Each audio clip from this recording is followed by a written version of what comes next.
Okay, so Lana, I have a question for you. Have you ever had your tarot cards read? So I have had them read, not by someone who has done it as extensively as this. It was a newbie, right? It's actually Coco, is my daughter. What about you? So I have, and I've got to say, I did it right before the pandemic, and I'm not joking. The woman told me that the whole world was going to shut down and that I need not worry about my career at this point because everybody was on pause in about 4 months' time. And that was December 2019, going into 2020. Can you imagine? So prescient. Yeah. Wow. Okay, so what if someone said, I am here to inspire, enlighten, and empower you? Well, Lori Deanne, aka Tarot Lori's mission is just that. She's been offering soul guidance for over 25 years to international clientele, including celebrities and CEOs. And although she was mentored by a witch, Lori's tagline is woo woo without the cuckoo. I love that line, woo woo without the cuckoo. It's great. Yeah, it's a good one, right? Lori does these full moon ceremonies, also known as burn your shit. And they are watched monthly by people all over the world on her Instagram Live. And, it's just for anyone who wants to cleanse their emotional and physical selves. So Lori also has a new book that's coming out in May. It's called Burn Your Shit, The Life-Changing Magic of Rituals. And we have asked her here. It's giving people a little bit of guidance, the book, into interpreting what it all means. So Lori's here to explain to those of us on our midlife journey how this can all benefit us. And we're going to actually tune into our inner voice and intuition. Yes.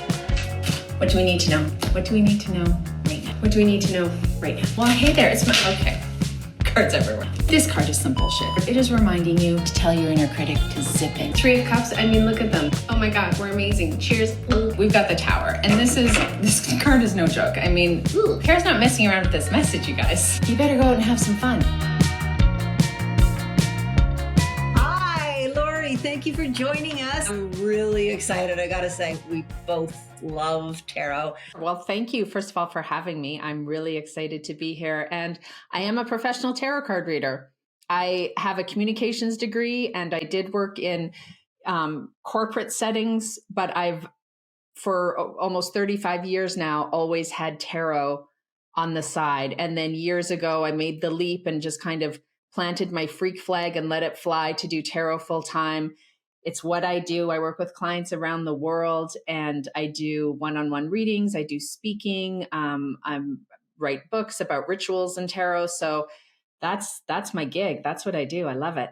So what drew you in? When was the time when you were like, this is what I need to do? Well, I'm from Calgary, Alberta originally. Growing up sort of late 80s in Calgary, there was this one psychic, Erica, in Calgary, and there was no internet. So you had to know someone who knew Erica. And she did, amongst other things, I mean, she was a legit witch. She had a broom and crystal balls and red velvet wallpaper, like the whole thing. And she was so instrumental in me doing this for a living because I saw her because everyone saw Erica, and something about the tarot. She also did palms and she had, she did all the things, but I don't know, tarot is just kind of a love at first sight situation. And it was my thing from day one. I was really drawn to it. I've always been into the metaphysical. I've always, I've always found it interesting.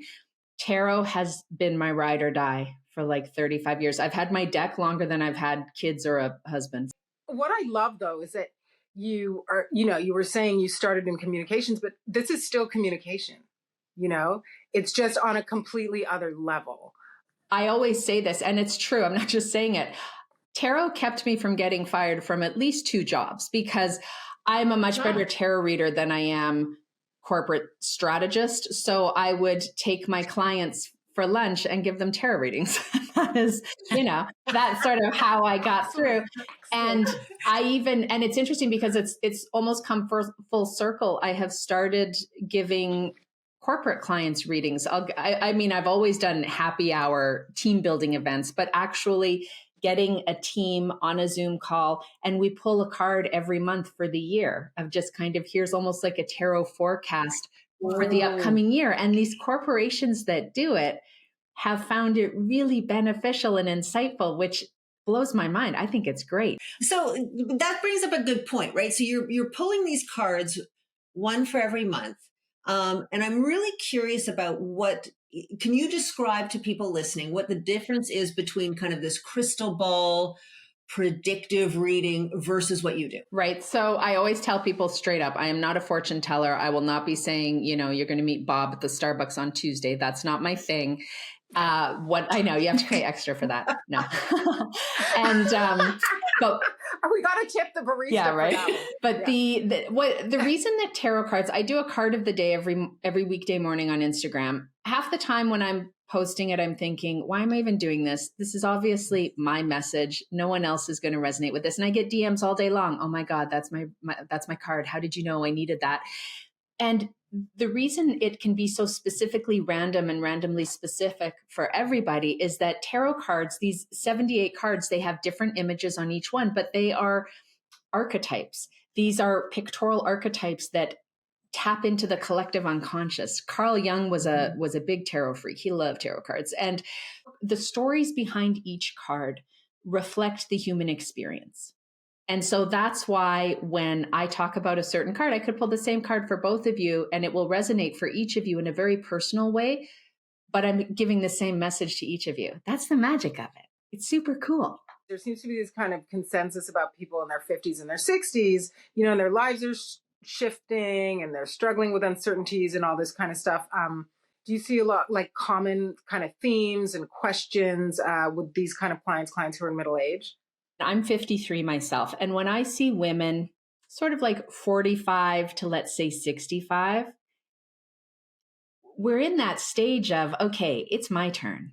What do I've raised the kids, I've accomplished whatever in my career. And it's kind of now, rather than fulfilling the expectations of society or other people, it's what do I want? Who am I? And really, I read a lady yesterday who was in her late 60s talking about it. I could cry thinking about it. We had this very impactful reading, and she was talking about how she is determined to work on her inner healing at this stage in life. And so the cards just kind of provide a guide. It's almost like you draw a map that I help you to read, and you have this conversation with your soul. But again, it's not predictions. It's often validation of what you already know or a nudge to get you going in the direction that you've been resisting.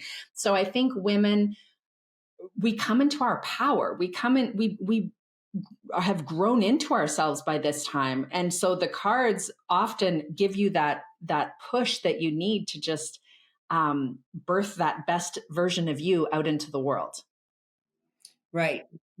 That's amazing because like Lana's saying, we do have this point in our lives where we've been talking a little bit about this, the two of us, but this sort of, it's like this existential crisis that's going on. It's like, is this really, it's almost like you're looking at yourself from the outside, and it's not scary and it's not terrifying, but what you're saying to us is that this is our time. This is our time because now we can dig into what's inside and really experience who we are. I think so. I think also as we sort of age out of the male gaze, not to get too feminist on it, like 2 minutes into this, but honestly, it's beautiful in a way because without feeling the pressure of that, then you get kind of unleashed,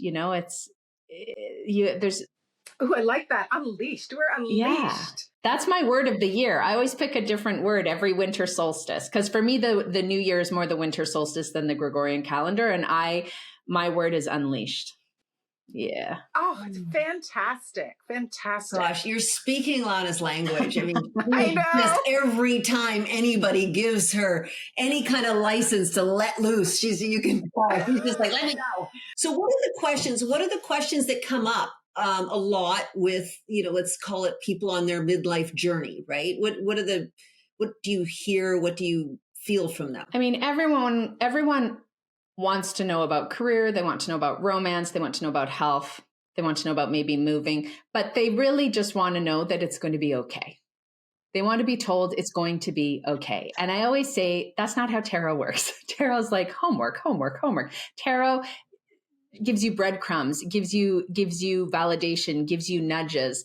And then it's up to you to do the work. You don't want to abdicate responsibility of your life to some random lady with tarot cards, right? Like you want to be empowered to make the best decisions for yourself moving forward. So that's what I'm here to do. And, ultimately they just want to know, am I going to be okay?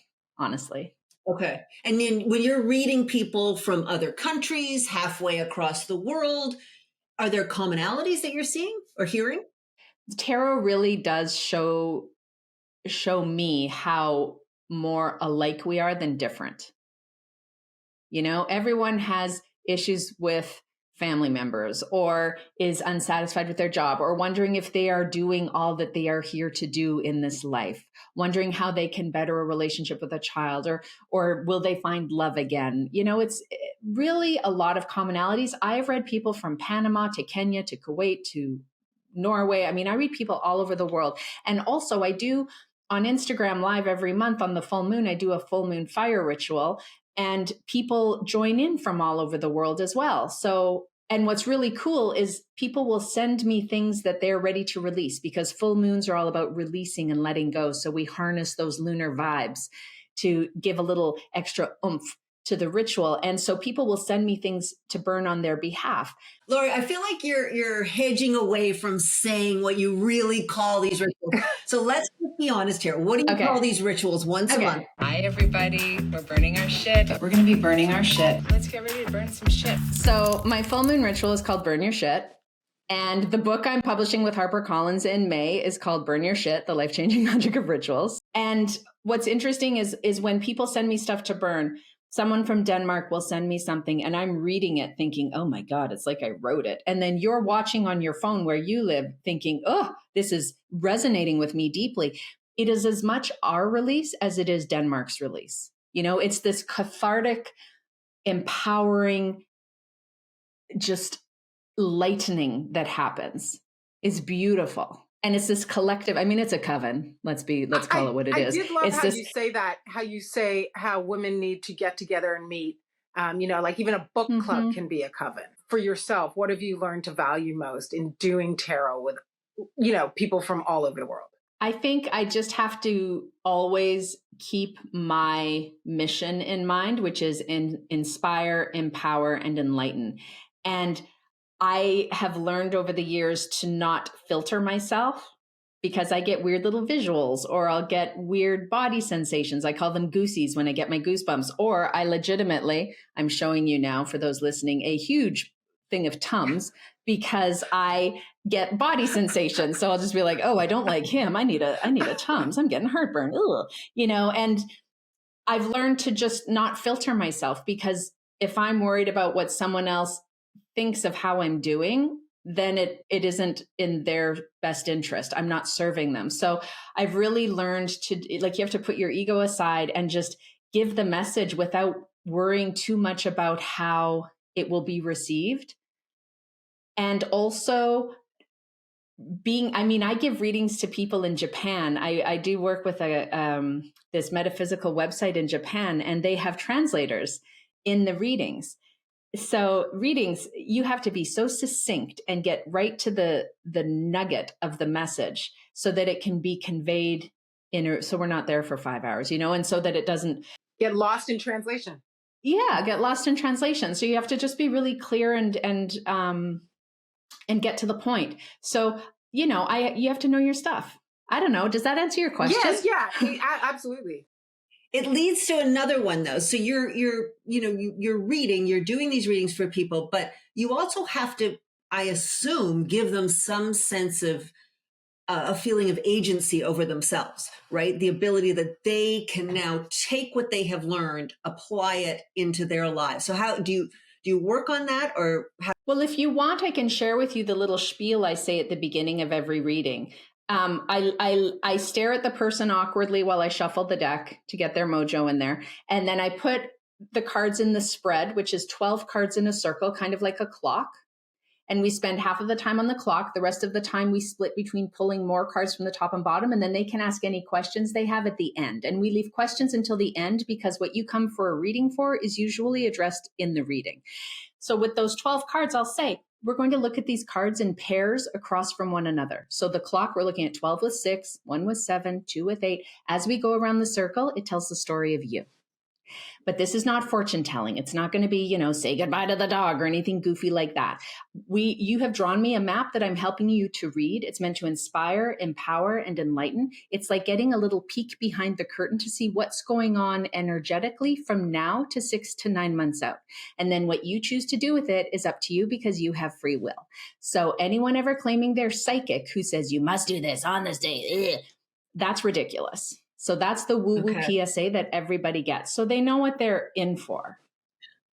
Okay. And, all right. I had yesterday a lady I read in the UK, and it was interesting because she had so many questions at the beginning. She's like, so what does that mean with that? And could that be like any person, or you're just, and I said, just we're recording it. So just sit and absorb it. And you can ask any questions at the end, but just let the story kind of reveal itself. And by the end, she was like, I have no questions.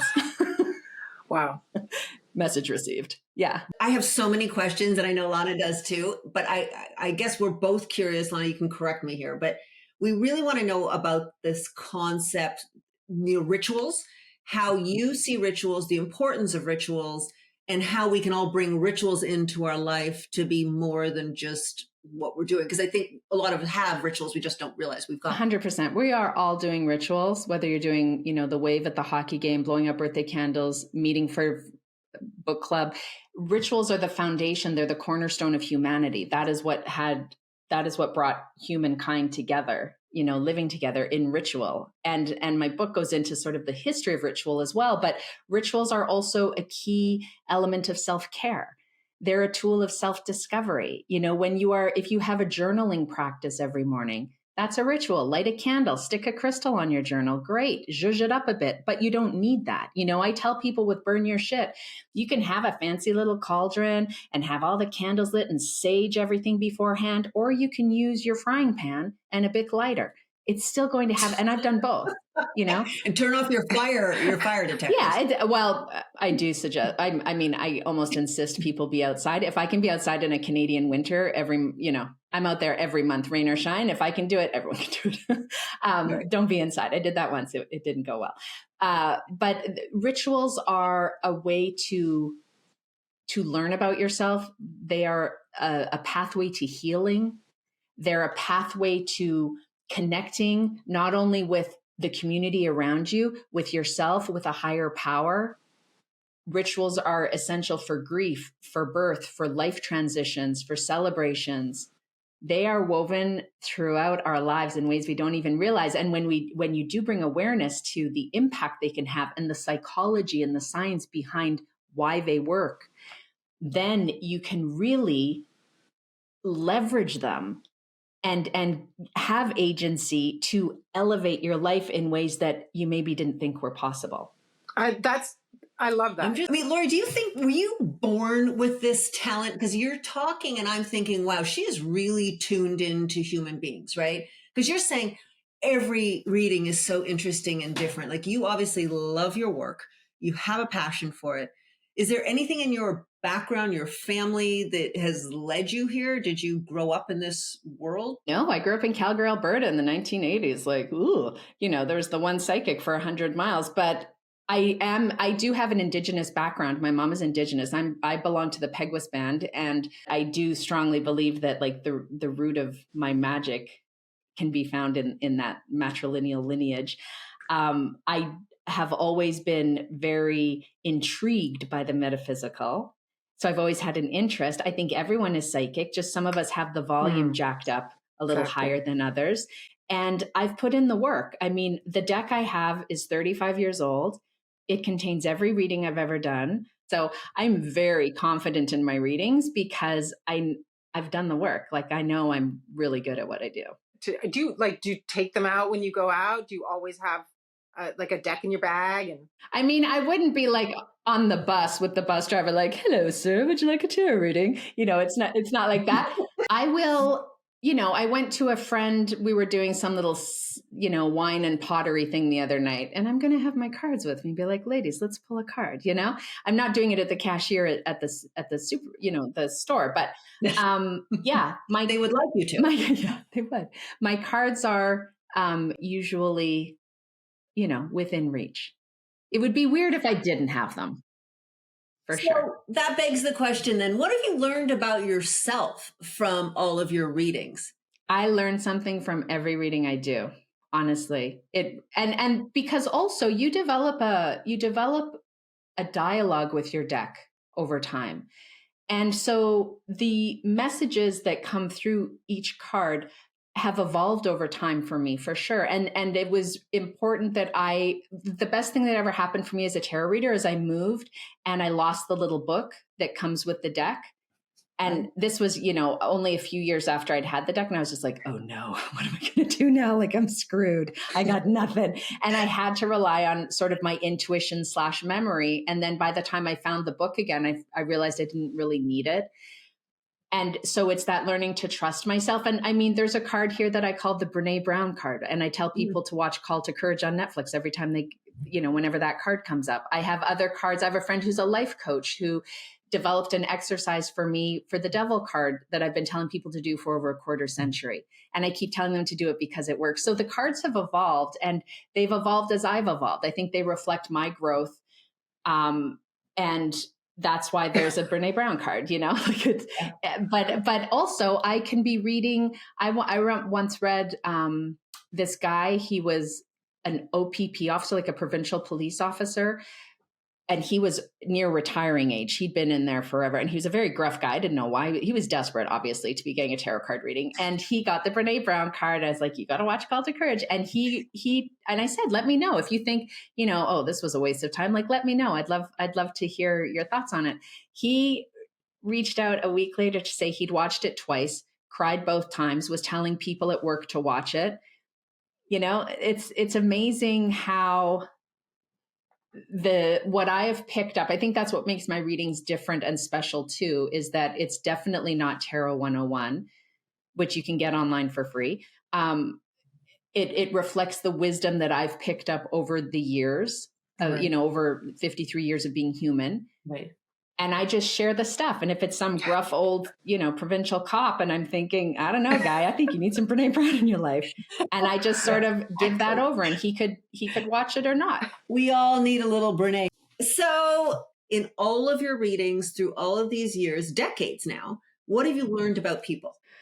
I have learned that everyone has the core root of everyone's problems is feeling unworthy and unlovable. However that got instilled. And I think that I've learned that we are all a work in progress. And just when you think you figured it out, another layer gets ripped off the onion and you're like, oh, now there's all of this stuff.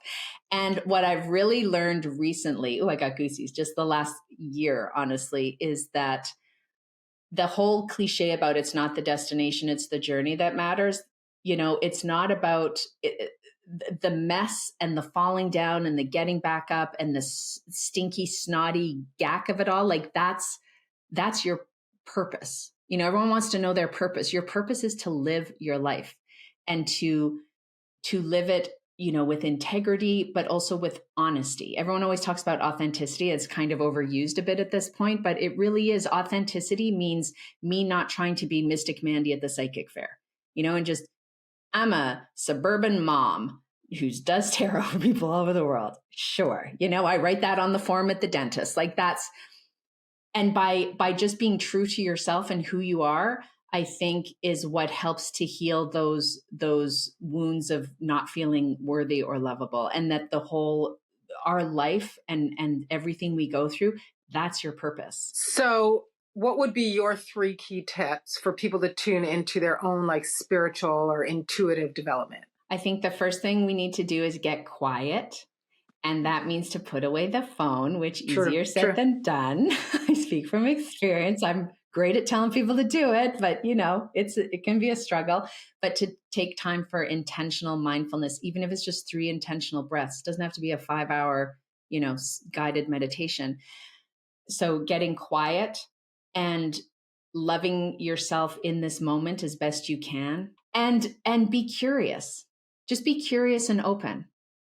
Sign up for that interesting little workshop or read that book that catches your mind, catches your eye. Just be curious, love yourself, Nice. and get quiet. I love that. I have learned so much just in this short conversation. And I just love this idea of, empowering us to move forward. And, it's like this motivation. It's almost like I feel like you have my back right now. And I do feel like that when I look at Card of the Day. It's like, I think she's on my team. I like Lori. Very much on your team. And I always say too, my readings are like a conversation with your soul, even a 3-card reading, and I'm just the interpreter. So you just had a little conversation with your soul. So thank you so much for listening to Where We're At. Don't forget, we would love to hear from you. DM us any ideas for topics you want us to talk about and what you want to hear about as you're moving forward in middle age. So you can find Where We're At on all of your socials and on YouTube. Remember to listen, to like, to subscribe, and thanks for listening.